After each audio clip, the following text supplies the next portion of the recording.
Now this is the delayed summer romantic comedy we all wanted but never got. AMD CEO Lisa Su and Intel CEO Pat Gelsinger have joined together, even exchanging tweets out in the open with no modesty or shame, declaring to the world their love for the x86 ISA. I've been making videos about the threat that ARM poses to x86 for years now, with a good portion of the audience always showing skepticism as to how real that threat really is. Well, AMD and Intel joining forces should be a good indicator of how real it is, but I believe we are only just witnessing the first tremors of the tectonic shifts that will be happening in the coming months in the semiconductor industry. I think there's a lot that both AMD and Intel are keeping hidden behind closed doors, and the situation might be a lot more serious than most people realize. Believe it or not, this union extends into the global political landscape and will have far-reaching consequences. It didn't take long for Nvidia CEO Jensen Huang to react to the announcement with what I think is an encouraging, gentle push towards the dead end that his rivals seem to be heading towards.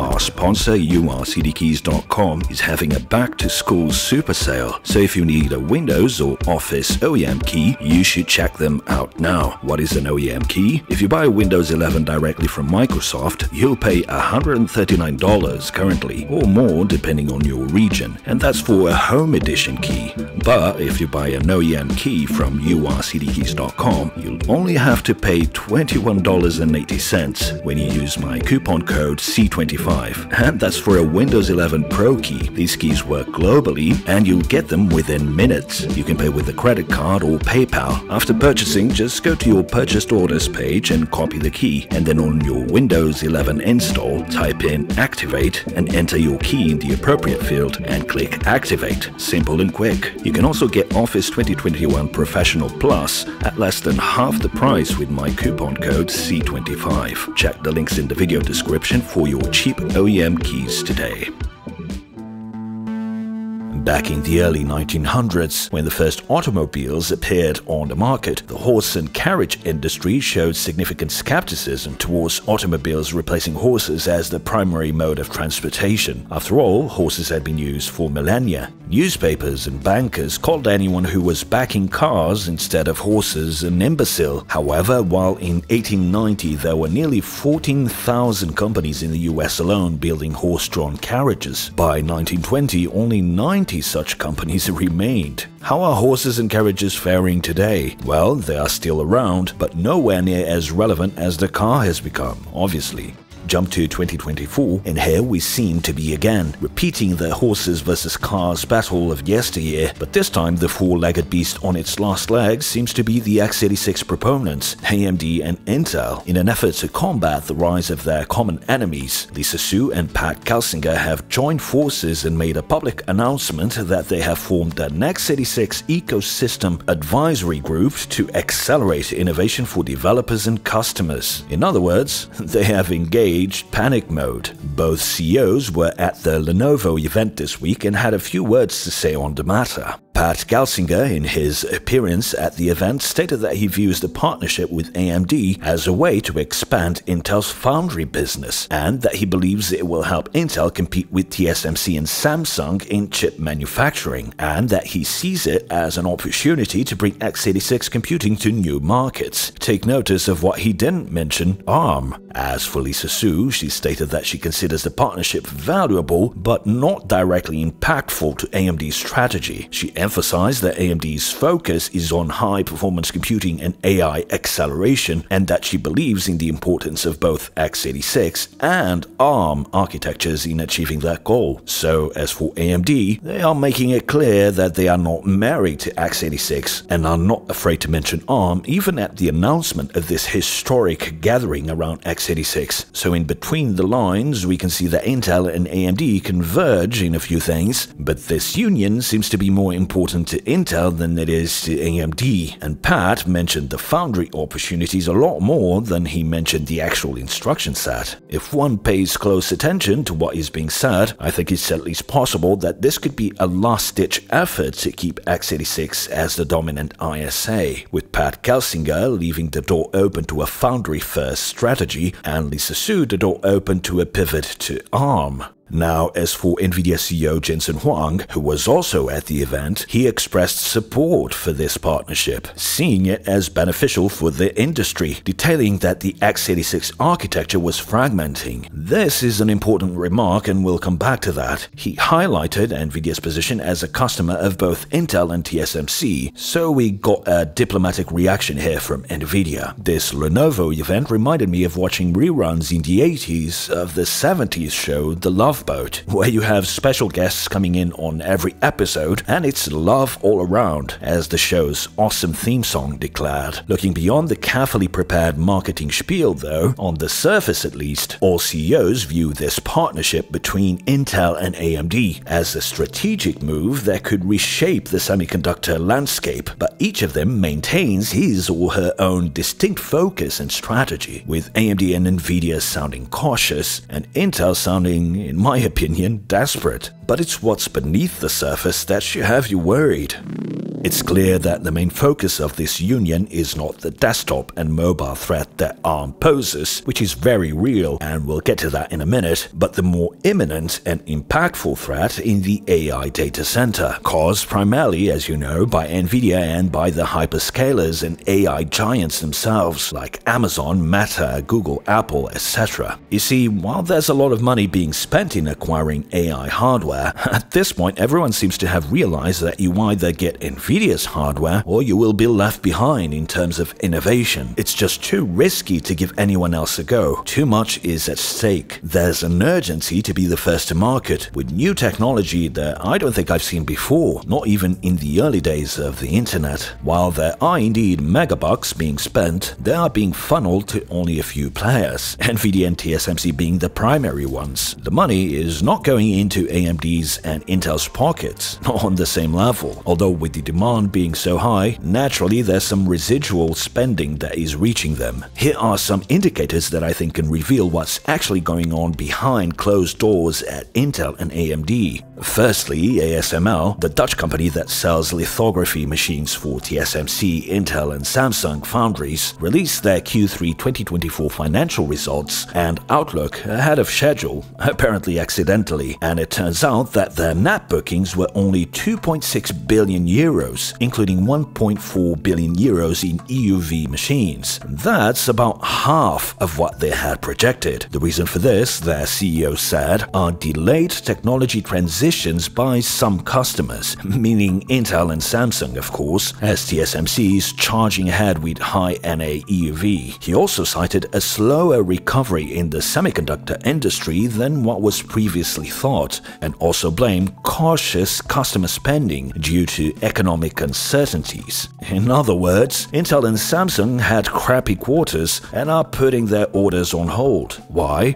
Because they don't have the money and don't see much of an ROI in the near future that such purchases could bring. Secondly, I reached out to someone I know who is involved in the process of the various semiconductor foundry projects happening in Germany, and from what I understand, Intel's projected plant there has not just been halted, but rather it looks to be cancelled altogether. Now note that TSMC's plant is also on hold, so it stands to reason that there are local economic problems in Germany that are affecting the whole process as well. But a good portion of the money for the fabs was coming from exterior sources, so Intel is simply having to halt anything that's not crucial in order to stay afloat, like these fabs abroad. In addition to that, Intel has just announced that they are laying off another 2,000 employees or thereabouts in the US. So while on stage at the Lenovo event, Pat Gelsinger is touting the foundry opportunities that their union with AMD and consequent strengthening of the x86 ISA will bring, in reality land, Intel seems to be running out of cash to not only build the fabs, but to equip them with EUV and high-NA machines also. How are they supposed to compete with TSMC see if that's the case. Where are these new supposed x86 related foundry orders coming from then? If customers are sticking strictly with Nvidia, what will make these customers shift to Intel and AMD? It's not the ISA, it's not the foundries, as they are behind on technology and will remain so until 2026, according to ASML's own comments. So for the time being, it seems that people are only resorting to Intel and AMD as a last resort because Nvidia can't keep up with demand, and only for very specific use cases. I get that Intel needs to be scrupulous on what it spends money on in these tough times, but there seems to be a strange disconnect between what their CEO is saying publicly and what's happening behind the scenes. Could Pat Gelsinger be already preparing the road for Intel to be sold, or is he trying to reassure investors that they have this under control? I'm getting mixed messaging here.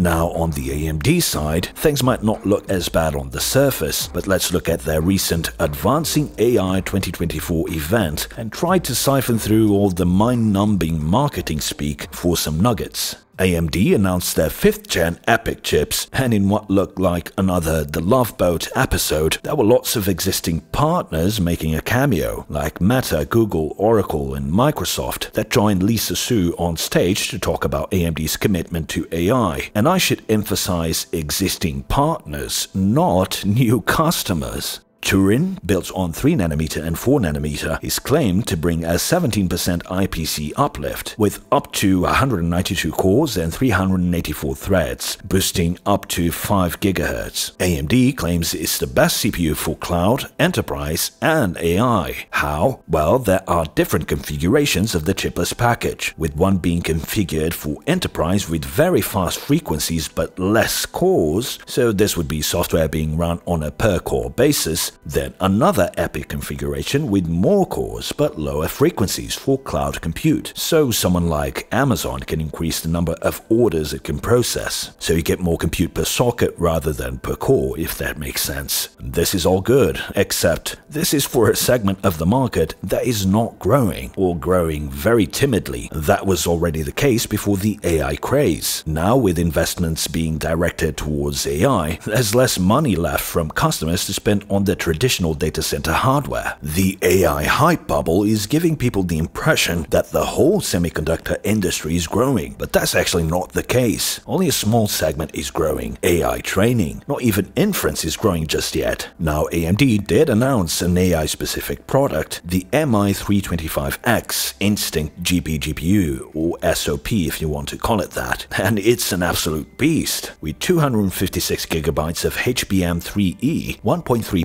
petaflops of FP16 math, and 2.6 petaflops of FP8. So this will compete directly with Nvidia's Grace superchip, right? Well, there's only one small detail. This is meant to run ROCm, not CUDA. Can it run CUDA? Sure, if developers put in the time to port the code and make sure they troubleshoot any issues with the translation layer. The same is true for the other Instinct product previewed, the MI350, which will launch in the second half of 2025. Having asked AI developers about using AMD hardware instead of Nvidia's, I was told that almost no one has the resources or the time to train people on this alternative to CUDA. The competition is so fierce that right now it's CUDA or lose. There's just no time or money to waste. The few who told me they tested AMD hardware did so in their own personal time, at home, outside office hours, just out of curiosity, but they couldn't make the case for AI labs to invest in a shift to AMD or Intel solutions. Are AMD's announced products bad? Not at all. 5th-gen EPYC seems great, and the Instinct GPUs seem fantastic. Will anyone want them though? Outside of specific academic and government projects, I don't think so. The CUDA mode is that powerful. Meta said that over 1.5 million EPYC CPUs and Instinct GPUs are being utilized for their generative AI projects, but there was no public commitment to new orders. There are no new immediate sales being being announced. AMD has the same partners as before, the deep-pocketed ones that seem to be happy to finance AMD's R&D, just in case they lose access to Nvidia for some reason. It's never a good idea to put all eggs in one basket, so they are diversifying a bit, at least until their own custom solutions come online. For comparison, last quarter AMD reported having sold $1 billion worth of MI300 GPUs and $1.8 billion of everything else data center related. In the same period, Nvidia sold roughly $20 billion worth of data center GPUs alone. Nvidia is outselling AMD by roughly 20 to 1, and AMD is not announcing any new partners or new sales or new customers in one of the most hyped periods in the history of computing. To me, that doesn't sound like good times for the future of AMD, and by extension, x86 and Intel. Even the Chinese, who are spending mega-giga China monies on their own local semiconductor industry, have admitted that it's Nvidia or GTFO, Chinese government-backed research institute and think tank CAICT, issued a detailed report on China's computational power, and they have advised local data centers to continue using Nvidia AI GPUs despite export restrictions. Why? Because, they said, switching to domestic alternatives is not only too slow, but also too costly, specifically citing software compatibility challenges. The report specifically states that incompatibility issues between different vendors' solutions, in other words the fact that Nvidia has its CUDA mode and Intel and AMD can't do much about it, prevents Chinese data centers from using AMD or Intel solutions instead. I'll link to the article in the video description so you can read it for yourself. So get this, even though China is heavily restricted on having access to Nvidia chips, this research institute is recommending that it's still better to jump through hoops and get them from intermediaries and whatnot than switching to other solutions from AMD and Intel, or developing their own chips. The computing power fragmentation in the world panorama is a real threat to states like China, and even though the US's policy on restricting AI hardware is not really working as intended, as clearly China is getting access to the GPUs through other means, it indirectly gives us a clear vision of the stranglehold that Nvidia has on the AI data center segment because of its full-stack implementation of software and hardware. Further evidence of the huge challenges that AMD and Intel are heading towards comes from Qualcomm. According to a report from Bloomberg citing anonymous inside sources, Qualcomm is indeed considering making an offer to buy Intel, but is likely to delay this decision until after the US presidential election in November. Why? If Kamala Harris wins the election, then the restrictions on exports of chips to China will only increase, and it remains to be seen what the antitrust landscape will look like. In fact, the current government is already considering further restrictions to countries in the Middle East also. If Trump wins, on the other hand, then buying Intel could be worth it for Qualcomm, assuming the restrictions will be lifted or alleviated by the new government. You see, the only way Intel can recover from this, and the same applies to AMD to a lesser extent, is if the Chinese market becomes fully available to them, and if the x86 giants can develop a compelling software solution to compete with CUDA over there and elsewhere. Otherwise, the important Chinese monies will continue to go Nvidia's way, and of course that applies to other markets also. Having enough of a pull to promote x86 in China and elsewhere over Nvidia's full solution will only happen with a joint effort with AMD and others. They need a solution to the software-hardware problem ASAP, and they also need new customers with a lot of money ready to be spent, and China is #1 in that regard. It's a desperate all-in in gathering as many resources and lobbying power as quickly as possible to have a fighting chance against Nvidia. With all the money that's already been thrown into the ring from investors and nations, no one has made a dent on Nvidia's dominance, and that money is drying up, so banding together seems like the only option left for Intel and AMD. Intel gets the political support and the mediatic impact of their arch-rivals AMD joining them, so people can take them seriously, and AMD gets the human resources from Intel to take on CUDA on the software side. A gargantuan effort they clearly can't get done on their own. Will this frenemies strategy work? Jensen Huang certainly doesn't seem concerned about it, given his nonchalant answer to this profane union of Intel and AMD. In fact, he seems to be incentivizing it. I think the last thing Jensen Huang wants is for AMD and Intel to move to ARM and threaten his long-term strategy. So I think his reaction makes sense. I've talked about Nvidia's ARM strategy extensively in past videos. And by the way, by lobbying power, I mean that I could see Intel and AMD and buddies trying to get Nvidia to be broken up by the government because of anti-competition concerns. Pay close attention to what this so-called advisory group from Intel and AMD will be up to in the coming weeks leading up to the election. I suspect they will take the fight to Nvidia from every direction possible, including on the political front. Now, to end this analysis, indeed things don't look good for Intel, and they don't look that promising for AMD either in the data center. But how about the client segment? So that's desktop PCs and laptops.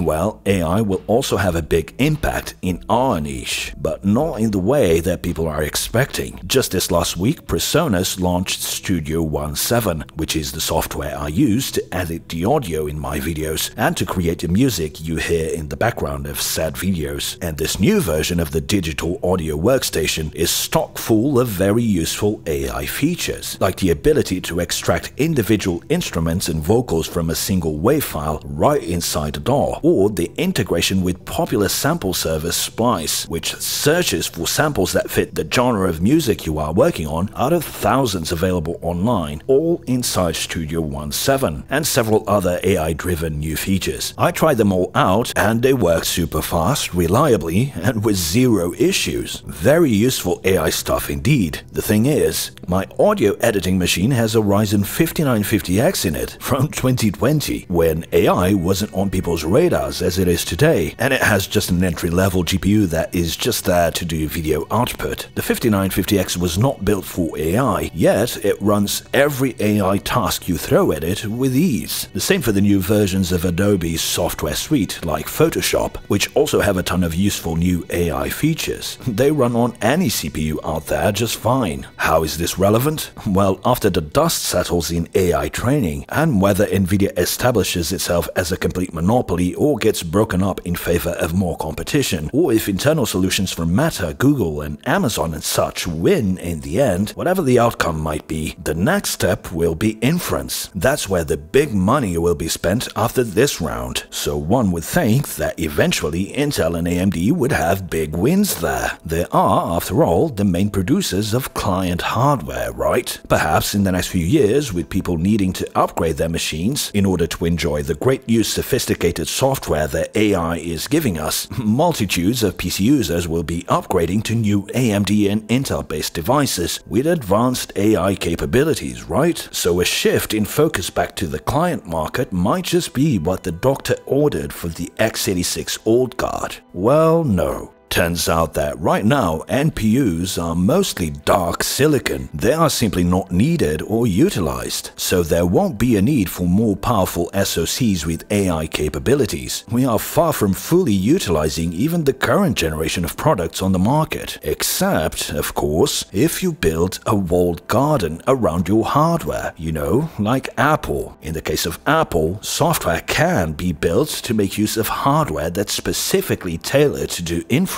and as such, Apple should eventually be able to create AI tools and experiences that are far more sophisticated than their competitors. Well, that's in theory, because in practical terms, Apple has completely fumbled their AI strategy, but that's a different matter. The point is, the hardware/software connection will be just as important in the client segment as it is in the data center. Both Intel and AMD have great CPUs already, and the new SoCs and APUs are fantastic. They are, in fact, way overkill for the current crop of AI apps. There's just no need to upgrade. So this presents a complicated conundrum that I don't know if AMD and Intel can solve. On the one hand, the chips already in the market that are several generations old are perfectly capable of running the stuff that's coming out of training on Nvidia's hardware in the data centers, by the way. So that's great software like Studio 17 that I mentioned, or Adobe's new products. On the other hand, To create richer and more sophisticated experiences, there needs to be a tighter integration of software and hardware so that developers have a less fragmented environment to work in. Intel and AMD are stuck in the middle, and that next generation of hardware that combines hardware and software for richer experiences is precisely what Nvidia is bringing to the market in a few months' time. Some of you will remember that I was the first to say many moons ago that Nvidia would be coming to the desktop and mobile client markets with their own ARM-based SoCs. And just this week we got a leak from Chinese tech leaker at Mobile Chip Expert on Weibo reporting that MediaTek and Nvidia will be launching a 3nm ARM-based AI chip in the second half of next year. So that's potentially less than a year from now, just like I said would happen. According to the leaker, several OEMs will be adopting the chip, citing Lenovo, Dell, HP, and Asus among them. Nvidia's own version of the Apple walled garden ecosystem is coming, and I don't think Intel and AMD can do anything about it, even banded together. So to conclude, this Intel and AMD marriage might be too little too late, I'm afraid. I said in a recent video that AMD should move to ARM ASAP, or maybe even jump over the current context and move straight to RISC-V, and I continue to believe that. Speaking of RISC, Lisa Su seems hesitant to act, seemingly not wanting to fully commit to this union with Intel in defense of x86, but also not fully committing to building ARM-based products or placing a bet on RISC-V. CDNA and ROCOM still have very little impact, so I'm not sure the MI325X will gather much interest. As for Intel, they are laying off people, halting the construction of new fabs, and not putting in new orders for bleeding-edge lithography machines, not on the same level as TSMC, all the while saying this union with AMD will pave the way for new foundry customers. It's too much dissonance to inspire any trust in their promises. Their products, particularly when it comes to GPUs or AI, have not been adopted by the market, so they are banking on x86 CPUs remaining the go-to general-purpose glue that will continue to bring together all vendors. The market, however, seems to be moving away from x86 and towards integrated solutions that are either more customizable by using RISC-V or ARM IP, or that offer full-stack solutions that don't require a massive investment in building new software, which is what Nvidia is offering with great success.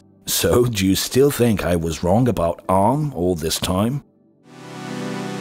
This video was made possible by my awesome patrons, and thanks also to UR Keys for their continued sponsorship. Check their OEM Windows 11 and Office keys in the video description. You can become a Cortex patron today by going to patreon.com/Cortex or following the end cards, and get that sweet exclusive access to the Cortex Discord server. Show your support for independent creators and independent analysis by joining my Patreon now.